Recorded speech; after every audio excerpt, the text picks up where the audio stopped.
오늘은 은혜의 자녀된 우리라는 제목을 가지고 에베소서 1장 5절부터 7절까지 말씀을 좀 살펴봤으면 좋겠습니다. 여러분, 우리가 인생을 사는 데 있어서 가장 중요한 지식은 무엇일까요? 사실 인생을 살다 보면 우리에게 다양한 지혜와 지식이 필요합니다. 그런데 그 중에서 가장 중요한 지식은 뭐냐면 나는 누구인가?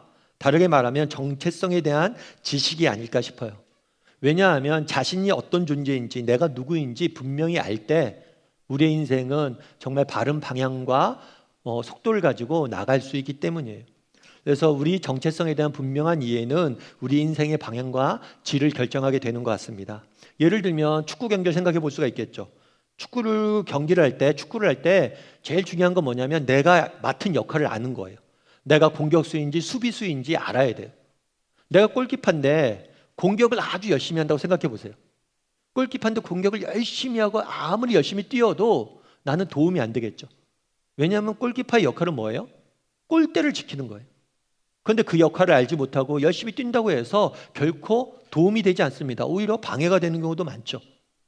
예를 들어 자신을 닭이라고 생각하는 소가 있다고 생각해 보세요. 이 소는 알을 낳으려고 노력을 합니다. 그리고 새벽에 일어나서 목소리를 높여서 사람들을 깨우려고 그래요. 그런데 아무리 노력해도 알을 낳을 수가 없어요. 아무리 노력해도 음메라는 소리밖에 낼 수가 없어요. 그럼 나는 쓸모없는 존재인가 보다. 나는 알을 낳을 수도 없고 음메밖에 못하네. 이렇게 생각한다면 그게 얼마나 어리석은 일이에요. 그런데 이것이 우리와 무관하지 않다는 거예요. 정말 여러분들은 정말 정확한 내가 어떤 존재인지, 우리 자신이 어떤 존재인지 분명한 정체성을 갖고 있습니까? 정말 세상을 살면서 이곳저곳 정신없이 뛰어다니고 열심히 살죠. 열심히 달려가죠. 지난 한 주간도 얼마나 열심히 살았습니까? 그런데 마치 우리의 모습이 골키퍼인데 공격하느라 열심히 뛰고 있는 축구선수 같지는 않다는 거예요. 정말 자기가 소인데 닭인 줄 알고 음매하고 알을 낳으려고 노력하는 사람은 아니냐는 거예요. 그래서 정말 이 땅을 살면서 우리가 제일 먼저 배워야 될 지식은 뭐냐면 내가 누구냐라는 거예요. 어쩌면 우리의 인생이란 자신이 누구인지 이 정체성을 발견하는 여정이라고도 할 수가 있어요. 그래서 저는 오늘 여러분과 함께 우리가 어떤 존재인지, 우리가 누구인지에 대해서 조금 살펴보길 원합니다. 그래서 우리 자신의 정체성을 새롭게 하고 살아갈 수 있는 저나 여러분이 되었으면 좋겠어요. 첫 번째로 살펴보길 원하는 것은 오늘 본문에 나타난 표현 중에 하나님의 아들들이라는 표현이에요. 이 표현은 우리가 어떤 존재인지를 보여주는 굉장히 중요한 표현이라고 할 수 있습니다. 우리 오늘 본문의 5절 말씀을 같이 한번 읽어보면 좋을 것 같은데요. 같이 한번 읽어볼까요? 같이 읽도록 하겠습니다. 그 기쁘신 뜻대로 우리를 예정하사 예수 그리스도로 말미암아 자기의 아들들이 되게 하셨으니. 오늘 우리가 읽은 본문은 에베소서라는 본문인데 이 에베소서는 바울이라는 사람이 쓴 편지예요. 바울은 오늘 편지에서 뭐라고 표현되어 있냐면 우리가 하나님의 아들들이 되었다, 하나님의 아들이 되었다, 하나님의 자녀가 되었다라고 말합니다. 그런데 오늘 본문에는 한글 성경에는 아들이라고 표현되어 있지만 이 표현을 원어의 의미를 좀 더 잘 살리면 어떤 의미냐면 양자 되었다는 거예요. 양자가 뭐죠? 원래 아들이 아닌데 아들로 삼았다는 거예요. 그래서 아들들이라고 표현되어 있는데 하나님의 양자 되었다라는 게 좀 더 정확한 표현입니다. 그런데 이 양자라는 단어는 굉장히 재밌는 단어예요. 사실은 성경을 쭉 보면 이 양자라는 단어를 쓴 사람은 바울밖에 없어요.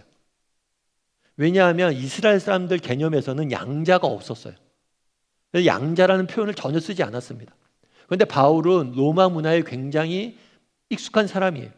그래서 로마 사람들이 쓰는, 그 당시 로마 사람들이 주로 사용했던 양자라는 단어를 쓴 거예요. 그렇다면 왜 바울이 성경을 쓸 때 우리가 흔히 알고 있는 단어를 쓰지 않고 이 양자라는 독특한 단어를 썼을까요? 이 양자라는 단어는 바로 우리가 어떤 존재인지를 보여주는 거예요. 우리가 예수님을 믿습니다. 우리가 예수님을 믿어요. 그럼 우리 삶에 변화가 일어나죠. 그런데 우리가 예수님을 믿으면 우리 삶에 일어나는 가장 근본적인 변화가 있어요. 그렇죠. 어저께까지 내가 예수님을 안 믿었습니다. 저 오늘부터 교회 나갈래요? 예수님 믿을래요? 믿었어요. 그럼 그런 생각이 들죠. 뭐가 달라졌지? 어제도 양승원이고 오늘도 양승원인데, 어제도 게임하고 놀았고 오늘도 게임하고 노는데, 어제도 밥 먹고 지냈고 오늘도 밥 먹고 지냈는데 뭐가 달라졌지? 이런 생각을 할 수 있어요. 그런데 우리가 예수님을 믿는 순간 가장 우리 안에 일어난 가장 근본적인 변화가 있어요. 그것은 뭐냐면 신분의 변화예요. 우리가 무엇이 된 거예요? 하나님의 양자가 되었다는 거예요. 양자. 특별히 이 양자라는 단어를 이해하기 위해서는 그 당시 로마의 풍습을 좀 이해해야 됩니다. 로마는 그 당시에 아이들에 대한 인권이 굉장히 희박했어요. 그래서 아이들을 때리고 아이들에 대한 폭력이 난무했어요. 게다가 어린아이를 버리거나 노예나 검투사, 매춘부로 팔아버리는 경우도 비일비재했어요. 그래서 아이가 태어나서 정말 유아 사망률도 높았기 때문에 아이가 태어나서 5살을 넘기는 아이가 절반에 불과했어요. 심지어는 아이가 태어났는데 조금 부족해 보인다, 장애가 있다, 그럼 그냥 죽여버렸어요. 그렇게 아이를 죽이고 버리는 문화가 만연된 가운데 부유한 상류층 사이에서 양자 제도가 있었어요. 그런데 이 양자 제도, 부유한 상류층의 양자 제도는 그 동기가 사랑이 아니에요. 한 역사학자는 이렇게 이야기합니다. 고대 로마의 입양은 주로 자식이 없는 부모가 자식을 얻기 위한 것이 아니었다. 양자는 주로 성인이었고 입양은 상속을 받고 새로운 가문으로 돌아올 상속자에게 특권과 함께 책임을 부여하는 법적 조치였다. 요즘은 입양을 한다 그럼 어린 아이를 입양하잖아요. 그게 아니에요. 성인을 양자로 드리는 거예요. 그럼 어떤 성인을 드릴까요? 똑똑하고 능력 많고 힘 있고 그런 사람들 뽑는 거예요. 야, 네가 내 후계자야 하고 자신의 후계자를 삼기 위해서 양자를 드리는 거예요. 그래서 성경에서 나오는 양자, 이 양자라는 개념은 굉장히 독특한 개념이에요. 그런데 하나님께서 우리를 양자 삼으신 건 이와 다릅니다. 정말 로마 사람들이 하던 그런 식으로 양자 삼은 게 아니에요. 오늘 본문에 보면 이렇게 되어 있죠. 그 기쁘신 뜻대로 우리를 왜 양자 삼았습니까? 우리를 사랑하셔서 그래요. 우리를 사랑하셔서, 우리를 기뻐해서, 우리를 아들로 삼고 싶은 걸 너무 기뻐해서 아들로 삼았다라고 말하는 거예요. 다르게 말하면 세상의 양자는 정말 능력 있고 정말 뛰어나고 뭔가 대단한 사람을 양자 삼습니다. 그런데 하나님은 보잘것없고 자격 없고 정말 죄인 되고 정말 아무것도 없는, 이동호 집사님 오늘 기도해 주셨잖아요. 정말 세상 속에서 우리가 어떤 존재, 은혜를 안다고 하지만 그렇게 수많은 죄를 짓고 실수하고 잘못하는 그런 우리를 뭐예요? 양자 삼은 거예요. 그래서 그것이 놀라운 거라는 거예요. 여러분, 우리가 가끔 TV 드라마를 볼 때가 있습니다. TV 드라마를 보면 그런 경우가 있죠. 주인공이 고생합니다. 온갖 어려움을 다 당해요. 주인공 주변에 왜 이렇게 거짓말도 잘하고 나쁜 사람이 많은지, 속이고 속고 힘들고 어렵게 고생합니다. 그럼 가끔 드라마를 보다 보면 아니 작가가 이 문제를 어떻게 해결하려고 저렇게 많은 문제를 꼬아놨지? 이런 생각을 합니다. 그런데 그 모든 문제를 한 번에 해결하는 게 있죠. 뭐예요? 출생의 비밀이죠. 알고 봤더니 회장님 손자였대더라. 알고 봤더니 사장님 아들이었대더라. 세상도 알고 있어요. 우리 인생의 가장 중요한 것은 뭐예요? 출생의 비밀이에요. 그러니까 신분이 변화되면 모든 게 해결되는 거예요. 앞서 이야기했던 것처럼 정말 우리가 예수님을 믿는 순간 하나님이 우리에게 주신 가장 귀한 선물이 뭐냐는 거예요. 그건 우리를 아들 삼으신 거예요. 우리의 신분이 근본적으로 변화되었다는 거예요. 이것만큼 놀라운 은혜가 없다는 거예요. 우리 신분만 변화되면 걱정할 일이 뭐가 있어요? 모든 문제는 다 해결되는 거예요. 그래서 바울은 그날에 우리가 하나님 아들 되었다는 사실에 대해서 이렇게 당당히 이야기하는 거예요.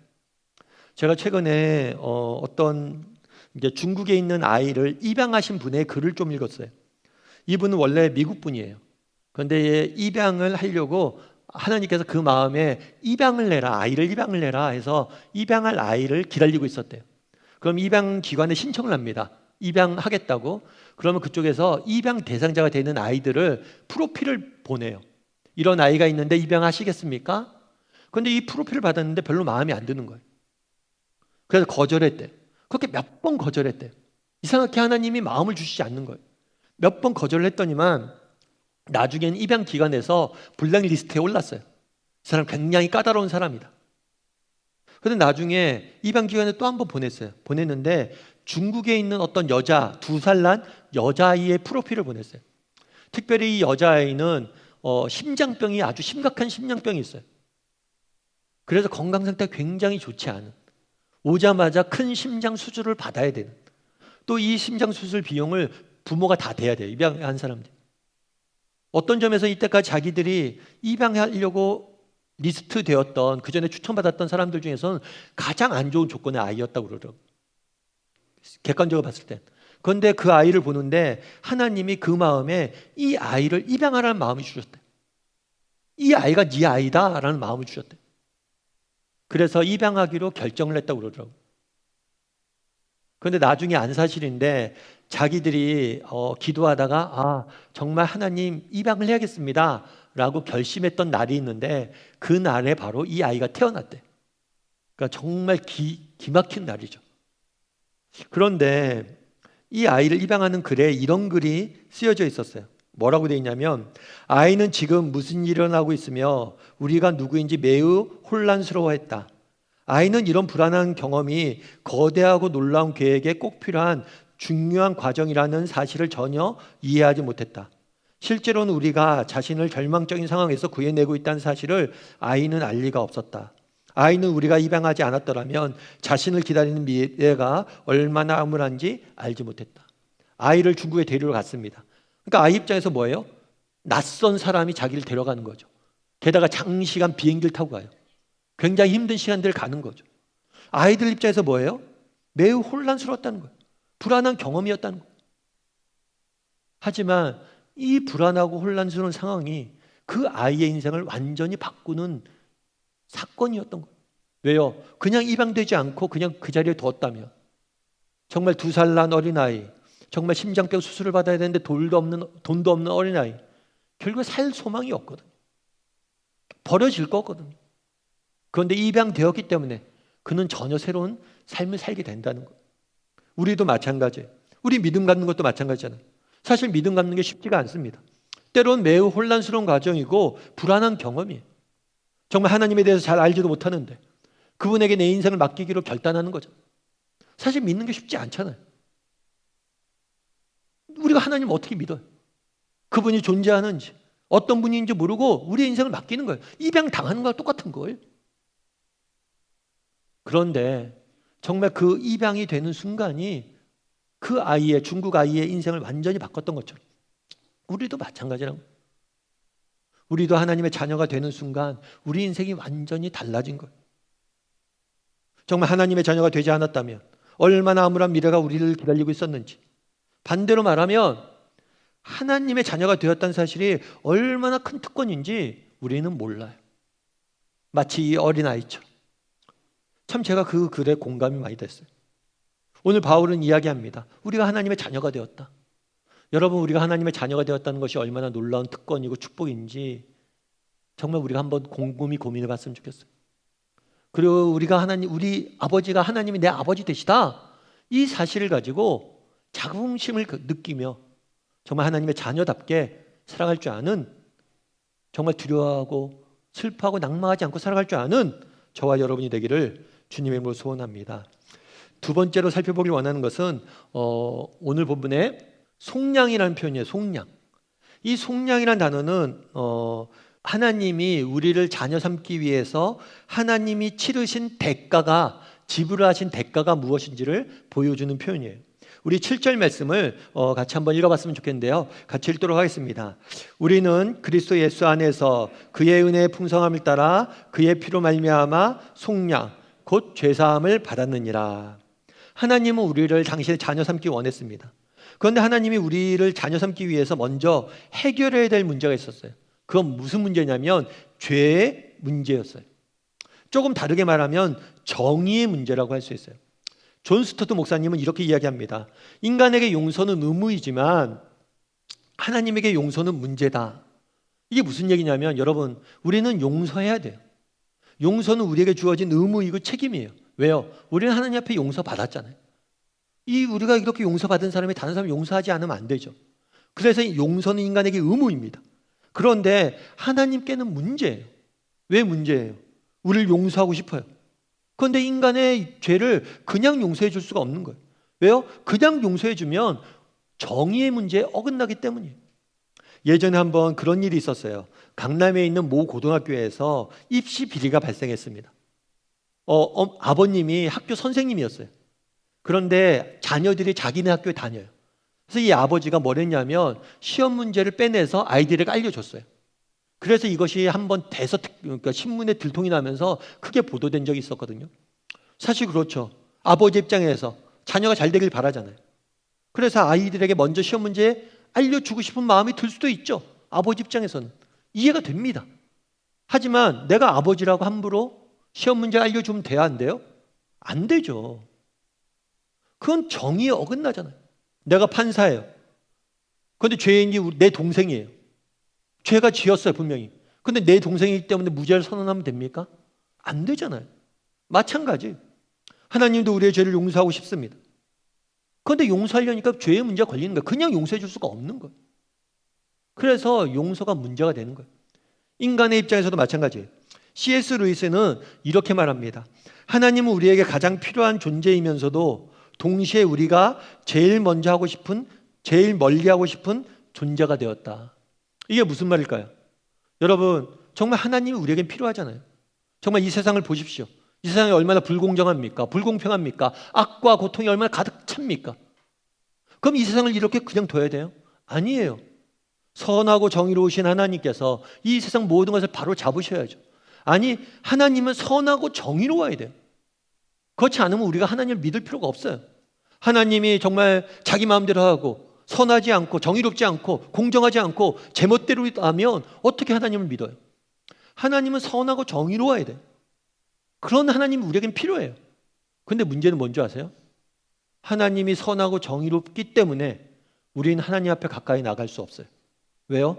우리가 죄인이잖아요. 우리 사회에는 경찰이 필요합니다. 그런데 내가 도둑이에요. 경찰이 필요한데 내가 도둑이에요. 딜레마란 거예요. 경찰이 있었으면 좋겠는데 내가 도둑이에요. 경찰을 난 피해야 된다는 거예요. 이 딜레마를, 하나님의 입장에서 갖고 있는 정의의 딜레마를, 정말 인간의 입장에서 갖고 있는 죄인이라는, 도둑이라는 딜레마를 하나님은 어떻게 해결하셨습니까? 오늘 본문에 나오는 이 속량이라는 단어예요. 속량이 뭐냐면 상업적 용어인데 몸값을 지불하고 사오다는 거예요. 죄인이 있으면 이 죄인의 몸값을 지불하고 내가 사오는 거예요. 예를 들면 그거예요. 내가 사형수예요. 내일 모레 내가 사형을 당해야 돼요. 그런데 갑자기 오늘 사형이 집행이 됐대요. 내가 사형수고 사형을 당해야 되는데 사형이 집행이 됐대요. 그리고 죽어야 될 사람이 죽었대요. 나는 살아있는데. 그래서 너는 나가라는 거예요. 왜요? 사형 집행이 끝났으니까. 마찬가지예요. 예수 그리스도가 십자가에 죽으셨습니다. 우리를 대신해서 죽으신 거예요. 사형이 집행이 된 거예요. 그래서 우리는 자유인이 된 거예요. 그래서 죄의 문제를 하나님께서 해결하셨기 때문에, 형을 집행하셨기 때문에 이제 언제든지 우리를 하나님의 자녀 삼을 수 있는 거예요. 예전에 제가 베트남 전쟁 때 일어났던 일을 한번 읽은 적이 있어요, 책에서. 어떤 일이냐면, 베트남 전쟁이 있다 보니까 전쟁에는 고아들이 많이 생기잖아요. 그래서 베트남 전쟁이 있을 때 고아원을 선교사님들이 차려서 만들어서 운영하고 있었어요. 그런데 이 선교사님들이 운영하고 있던 고아원에 포탄이 떨어진 게 포탄이 떨어져서 선교사님들도 그리고 아이들도 많이 죽었어요. 그리고 많은 사람들이 부상을 당했습니다. 그래서 미군 부대에서 이 소식을 들었어요. 그래서 미군 부대에서 군의관과 함께 사람들이 왔습니다. 사람들이 와서 아이들을 이렇게 고쳐줬어요. 그런데 8살 난 여자아이가 있었는데 이 아이가 피를 많이 흘려서 급하게 수혈이 필요했어요. 그래서 거기 있는 아이들의 혈액형을 조사해 보니까 가능한 아이들이 몇 명 좀 있었어요. 그래서 아이들을 모아놨습니다. 모으고 이 아이가 수혈이 필요하니까 너희들이 좀 피를 줘야겠어. 수혈할 사람 손 들어봐. 그랬더니 아이들이 손을 안 드는 거예요.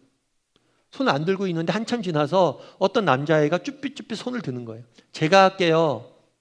그래서 그 아이를 데려다가 수혈을 하려고 그랬어요.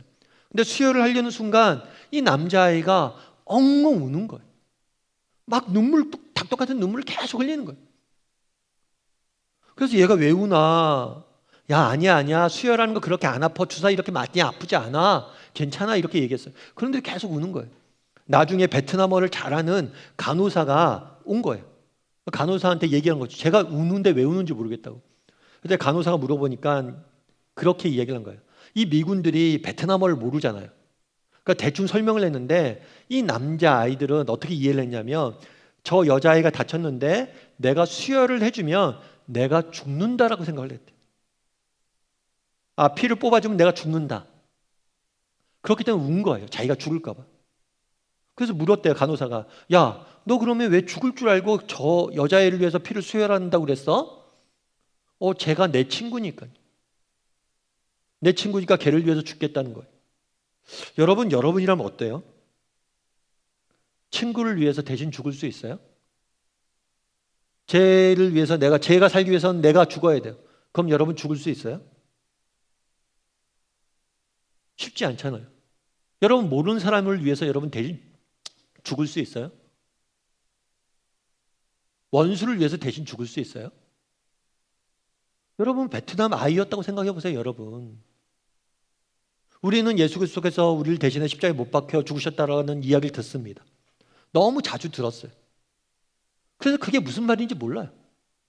그게 얼마나 큰 희생이고 그것이 얼마나 아픈 고통이고 그것이 얼마나 큰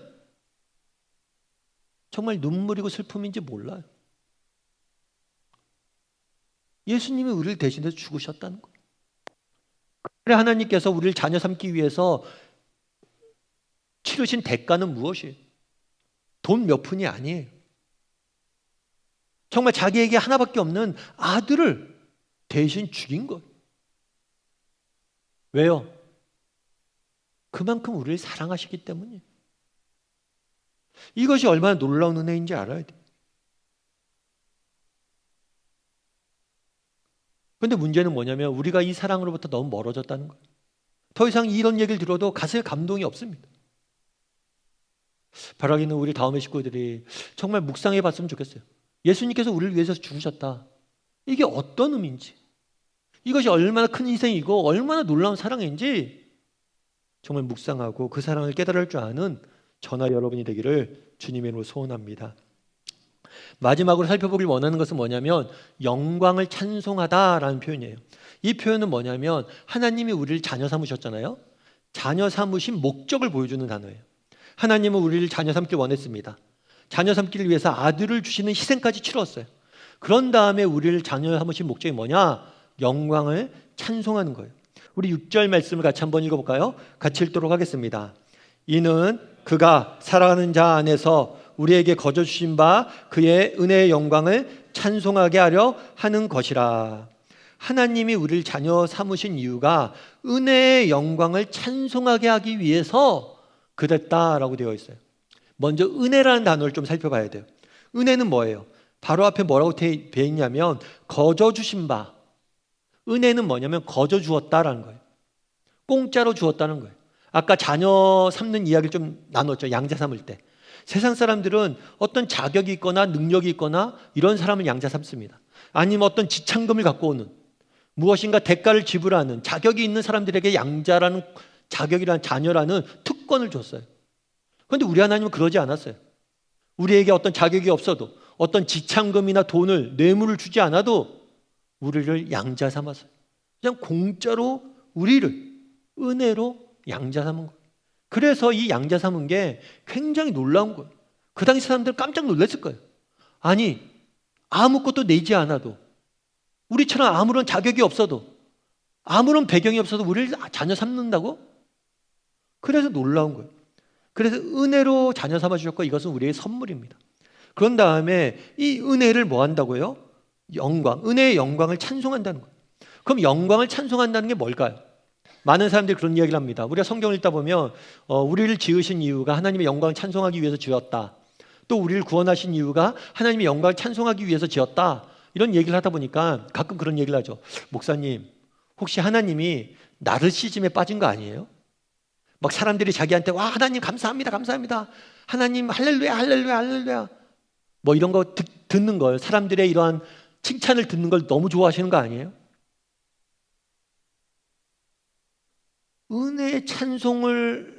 은혜를 찬송하기 위해서 우리를 구원하셨다.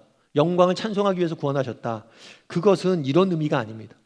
물론 우리가 찬양을 통해서 입술을 통해서 하나님을 높이는 것, 찬양하는 것, 이것도 하나님을 영광을 찬송하는 거예요. 그런데 영광을 찬송한다는 것보다 본질적으로 다른 의미예요. 예를 들면 그런 거죠.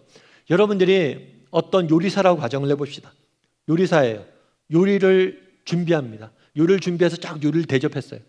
그런데 이 요리를 먹은 손님이 와, 이거 너무 맛있다. 야, 정말 기깔나요, 맛이.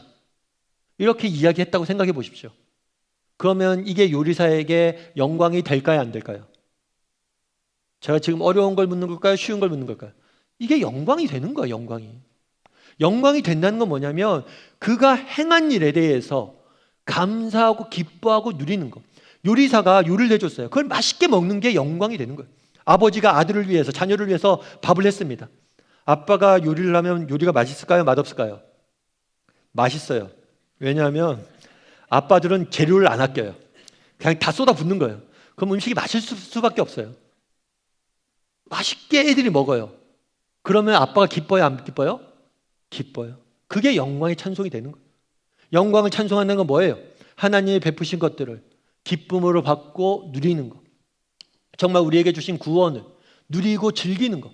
하나님이 우리에게 은혜로 주신 것들을, 생명을, 건강을, 정말 우리에게 주셨던 축복들을 누리고 즐기는 것, 그것 자체가 영광이 된다는 것. 그게 하나님의 이름을 높이는 것. 우리가 오늘 성찬식을 하는 이유도 여기에서 그리스도께서 십자가에 죽으셨다는 사실을 우리가 기억하고 정말 기념하고 그것들에 감사하면 그것이 하나님께 영광이 되는 거예요. 영광을 찬송하길 원한다라고 이야기합니다. 하나님이 주신 구원의 은혜가 얼마나 큰지 깨닫고 그것을 기뻐하고 즐거워하고 그 구원의 기쁨을 누리는 것, 그것이 하나님께 영광이 되는 거예요. 바라기는 우리 다음의 식구들이 정말 하나님이 주신 베푸신 구원의 은혜를 깨닫길 원합니다. 그리고 그것들을 즐거워하길 원해요. 기뻐하길 원해요. 그것이 하나님이 우리에게 원하시는 겁니다. 날마다 구원의 기쁨을 즐거워하고 누릴 줄 아는 저나 여러분이 되기를 주님의 이름으로 소원합니다.